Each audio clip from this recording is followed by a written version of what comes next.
Okay, now moving down to our task number 2 with MPLS Traffic Engineering. First, we need to enable MPLS TE on the router R1, R2, R3, R4, and R5.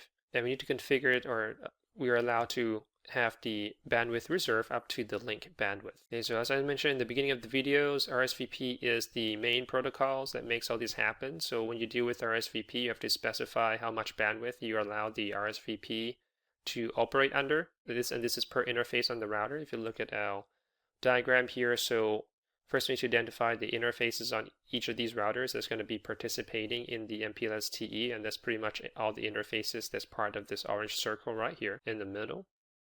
So what we're going to do is to go through each of these routers and then enable MPLS TE on each of these links. Okay, so starting with R1, R1 has one interface, and that's fast00. So first we have to globally enable traffic engineering with the command MPLS Traffic Eng, and then tunnels. Okay, under the interface, you use pretty much the same command with MPLS Traffic Engineering, tunnel. And now if you do a quick show, so just do up arrow, show ISIS MPLS Traffic Engineering advertisement, just to see what kind of link information is being advertised now as part of the extended TLV of ISIS. You can see that it's to have the system IDs, interface address. Let's see what else we have. The weight, so this will be the metrics. You can see there's two separate metrics, one for traffic engineering, the other one's for the IGP. There's a physical link bandwidth. Since we're dealing with a fast Ethernet, it's 100 meg. And then right now with the reservable global pool, we currently have 0 bandwidth.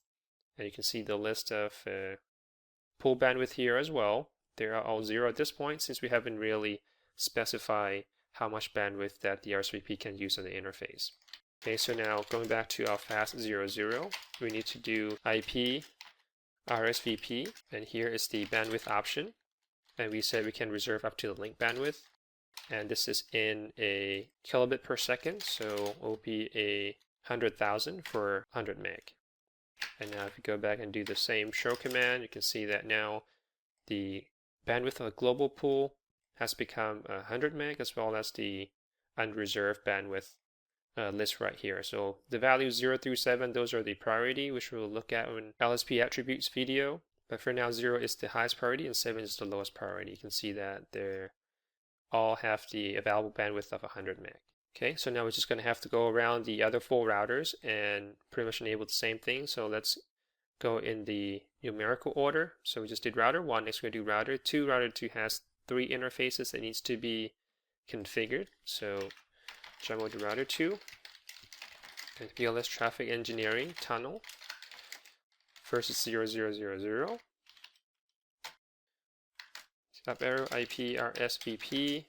Bandwidth, since we're dealing with a T1 serial link, we're just going to do 1536 or 1.5 meg. Then serial 010. Actually, let me kind of speed this up. So copy that. Again, you can easily do this on the template.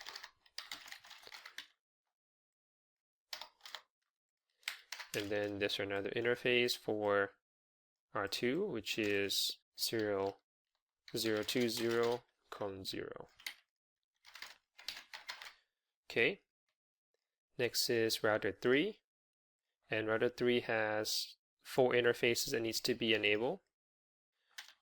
So let's go ahead and do this.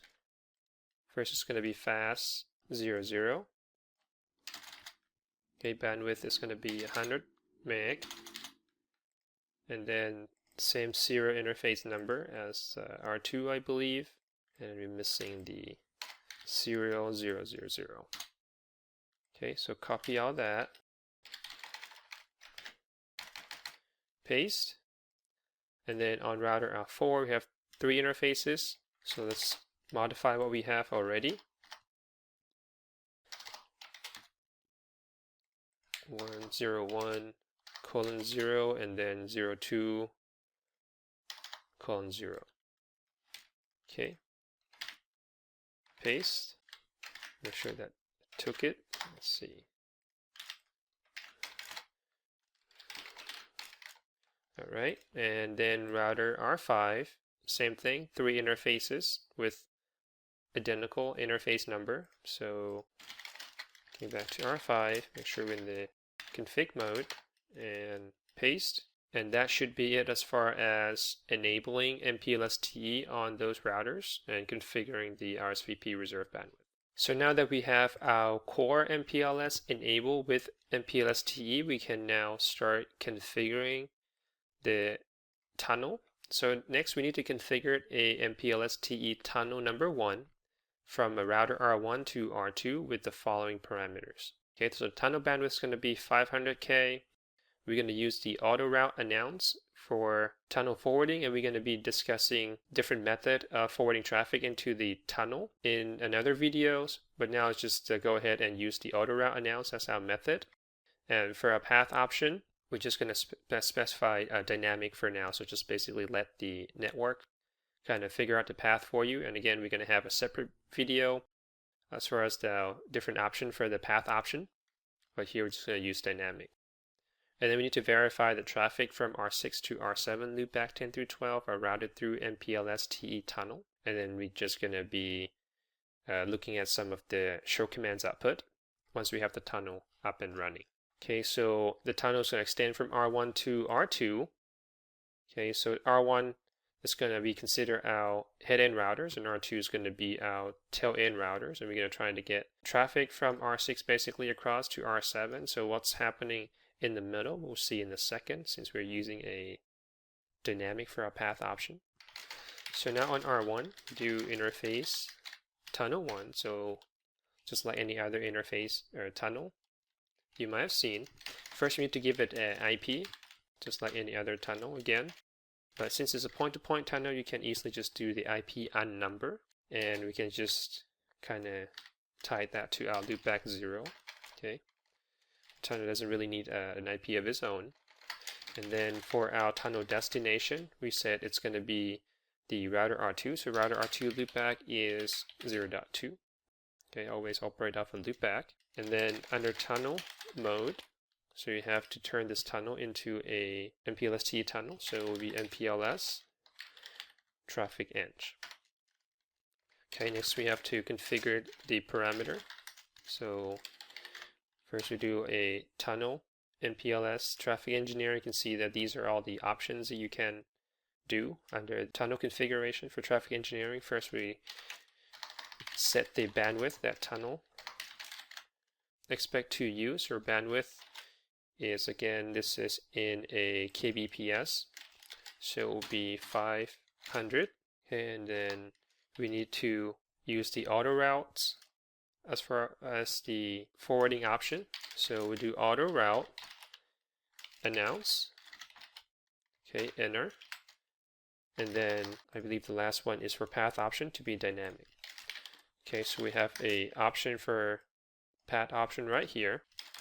So path option, we have to give it a preference, so be 1, since you can specify different path options if you want to have like a backup path. Here we'll give it a priority 1, or preference 1, and then we'll specify it to be a type dynamic. Okay, see, as soon as we press enter, you can see that the tunnel line protocol came up, and that tells us that our protocol is up and running. So let's go through some of the show commands. Let's do show MPLS, and here's our option for traffic engineering. Let's just kind of briefly go through some of these options. So we can look at auto routes. Okay, and here it says the destination is the guy with the system ID, so that will be our R2. It's going to be a level 2. This has 1 tunnel, and its currently next hop is considered as a R2 loopback 0 interface. Okay, so next we look at, we're not going to be dealing with the experimental bit information of fast reroute. Let's do, or even forwarding adjacency. So let's do link management. So let's take a look at link management. There's a lot more options here that you can look at. So you can look at the admission control. So these are some of the information regarding admission control of the router R1. So you can see this tunnel right here is currently has a priority of 7 and 7. Those are the lowest priority. And the tunnel has been admitted for the bandwidth of 500K. Okay, its tunnel count is just 1. Next, we can look at the link management. Let's see, advertisement.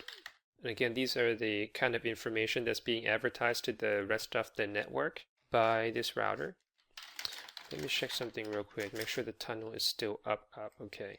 Let me set to show IP RSVP interface.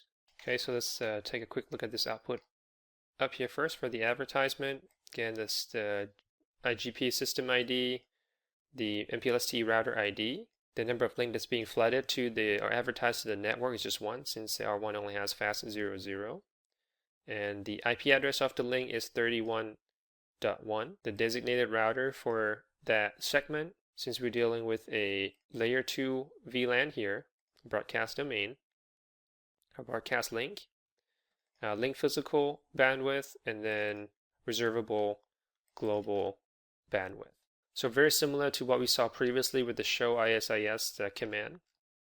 And what it just did also is the show IP RSVP interface. So these tells you how much bandwidth has been allocated out of the reservable global pool.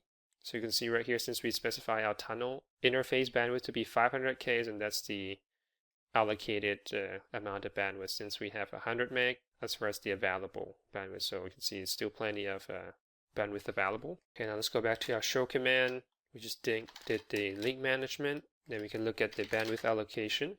So again, very similar output as the show IP RSVP interface that we just saw. So these are giving you a little bit more information. And you can see right here again the bandwidth that's been allocated for a tunnel that has priority of 7. Okay, let's take a look at the statistic.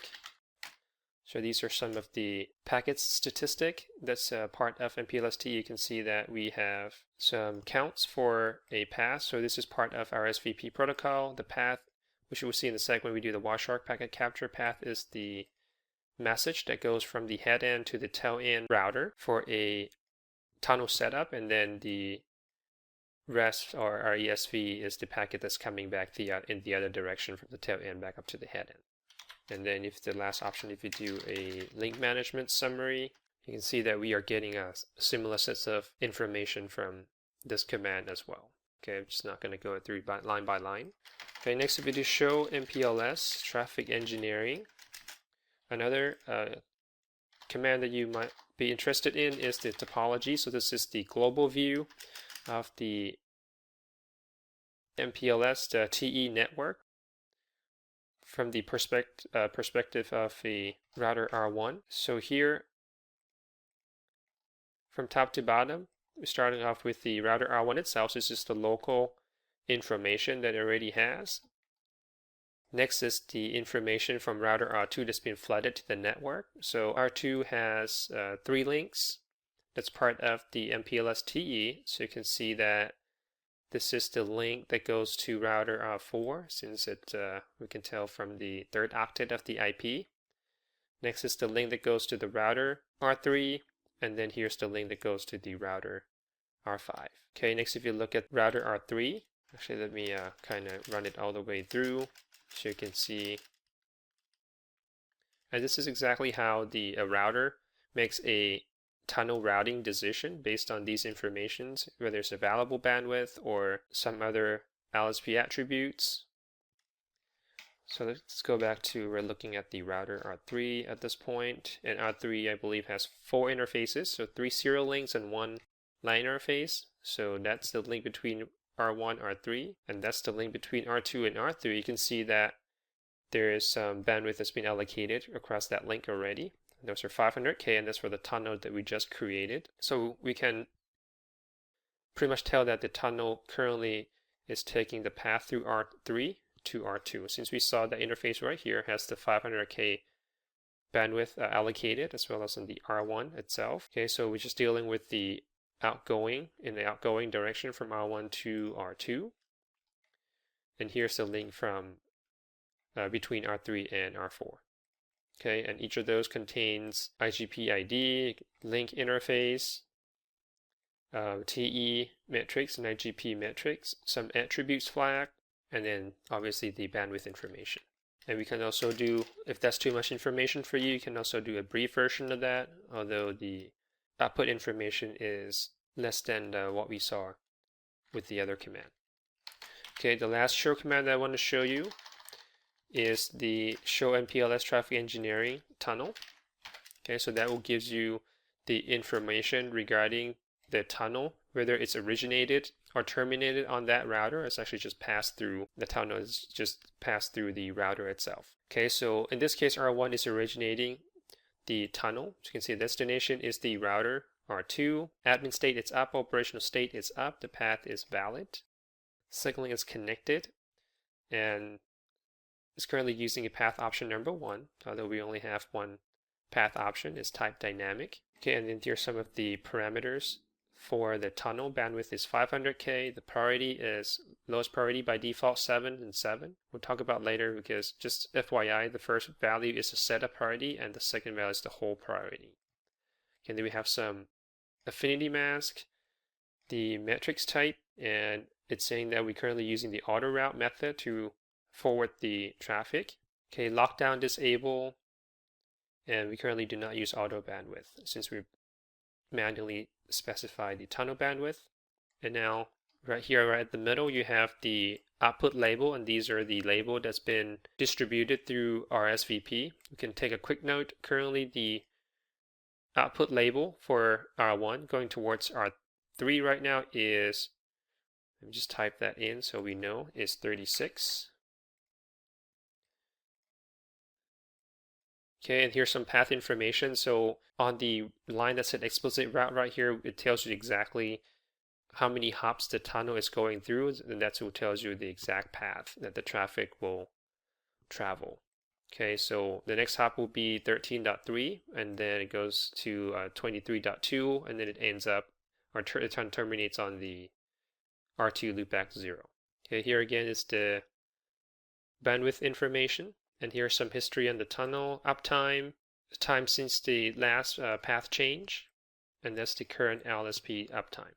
Okay, so a lot of useful information you get from this particular show MPLS command. Okay, so now let's quickly hop over to router 3 because we know that the tunnel actually travels across router 3. So let's do a show MPLS Traffic Engineering tunnel. On this guy also you can see the output is a lot shorter. Okay, it just tells you that the remaining path is to router R2, so that's 23.2 and then 0.2, and it just tells you again the bandwidth information but not the whole lot. But nevertheless, it still gets recorded on R3. So R3 keeps tracks of, or actually the routers, the intermediate routers of the tunnel, it keeps tracks of all of these tunnel that's currently up and running. Okay, so now let's do a quick test. On R1, do show IP route, ISIS. You can see that some of these routes are already pointing out of the tunnel 1. Okay, and this includes the R7 loopback 10 through 12, which is exactly what we wanted to see. And this is the result of using the auto route announce command. Now, if you do show MPLS forwarding of the, let's say, R7 loopback 10, you can see that although it says the outgoing label is no label, so this is the tunnel that's learned through LDP. But you can see right here in the square bracket, it's marked as a tunnel. You can see right here, square brackets means forwarding through the LSP tunnel. Okay, but just to, if you want to find out the exact label that the router is going to use, we have to do the show MPLS, the traffic engineering tunnel command that we just did, and that's how we found out it's going to be a label of the 36. Okay, so from router R1, you can try to ping 7701. You can see that's pingable, and you've been trying to trace to that. And you see how the, right here, MPLS label is 36 as we anticipated. Right now, try also on the, from the router R6, ping 7701, source from loopback 10. And you can see that is pingable just fine. Trace 7701. Okay, so you can see it goes through 1, 3, 2, 7. So right here, 1, 3, 2, and then 7.